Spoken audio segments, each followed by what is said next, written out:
আকৌ এটা নতুন ভিডিঅ'ৰ সৈতে আজি মাৰ মৃত্যু তিথি আছিলে 27 তাৰিখ জুন 27 তাৰিখে মাৰ তিথি পৰে তাতে অকণমান ঘৰতে নিয়ম এটা কৰিছিল যিহেতু আমি কোৱাৰ্টাৰত থাকোঁ ইমান ডাঙৰকৈ পাতিবও নোৱাৰোঁ ভকতো পাবলৈ নাই সেইকাৰণে ঘৰতে নিয়মটো কৰিছিলোঁ চাবচোন দেই গোটেইজনী প্ৰসাদৰ কামত ব্যস্ত হৈ আছোঁ একেবাৰে গোঁসাই ঘৰতে আছোঁ মই যিহেতু প্ৰসাদ দিয়া কামত ব্যস্ত সেইকাৰণে গোটেইজনী গোসানী হৈ আছোঁ এইজনী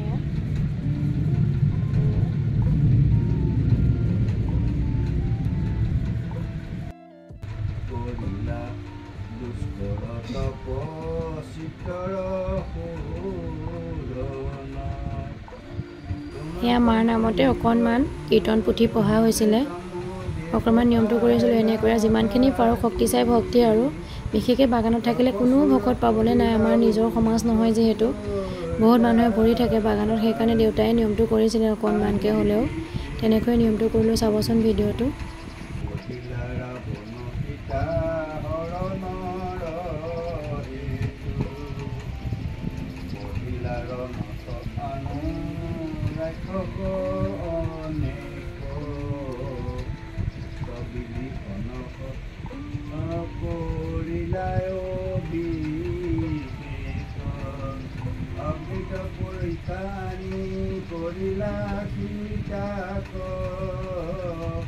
ব্রহ্মদেবে স্তুতি বাণী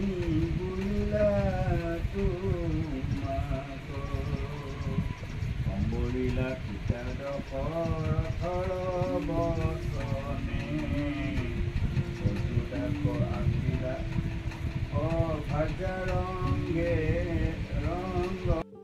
যুগে অবতার ধরা মৎস্যরূপে অবতার ভোলা পথ মত বিধারিলা বেদ প্রভু প্রলয়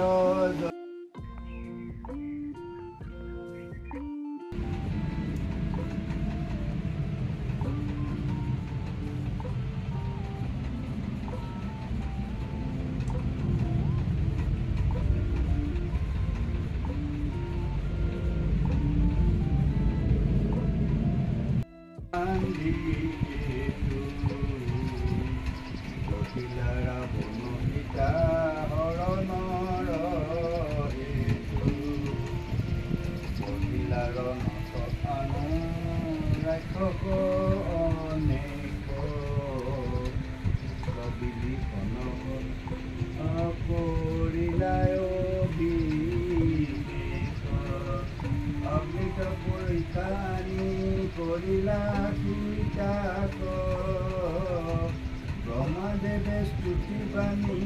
বুলিলা অম্বরিলা পিতার পর বসনে অযুদাক আখিলা ও ভাজা রঙ্গে